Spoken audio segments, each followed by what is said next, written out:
च्या सुरुवातीला बातमी महत्त्वाची. राजीव साबळे यांना डावलून अनिकेत तटकरे यांना उमेदवारी. राजकीय वर्तुळात या संदर्भात आता चर्चा रंगलेली आहे. राजकारणातले शब्द पाळायचे असतात का? राजीव साबळे यांनी ही खंत व्यक्त केलेली आहे. तटकरेंनी अनेकांना शब्द देऊन घरी बसवलं. महेंद्र दळवी यांनी हा आरोप केलाय. राजकारणातले शब्द असतात ते काय पाळायचे असतात का हा प्रश्न आहे. दुसरी गोष्ट एकदा पक्षाचा निर्णय झाला, निर्णयाच्या पाठीमागे उभं राहणं आपलं कर्तव्य असतं.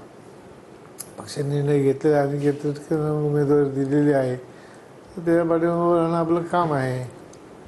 आपली नाराजी झालेली दिसते असं. नाराजी बिराजी नाही, मला दुःख वाटतं थोडं, पण नाराजी बिराजी काय नाही. राजीव साबळे ज्यासाठी त्या पक्षामध्ये गेले आणि ज्या वस्तीला अनुसरून गेले, आज त्यांनाही कळलं. कारण तटकरे हा बेबनाव नेता आहे. आत्तापर्यंत त्यांनी सगळ्यांना शब्द दिले, कुठल्याही नेत्याचा शब्द पाळला नाही.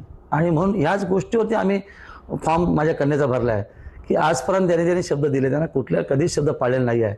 आणि त्याचं उत्तर या निवडणुकीत जनता देणार आहे. आणि मग राजूसारखे असे अनेक दिग्गज नेते आहेत की त्यांना शब्द देऊन त्यांनी घरी बसवले. आणि म्हणून आजची निवडणूक ही एक वेगळ्या मोडवरती चालली.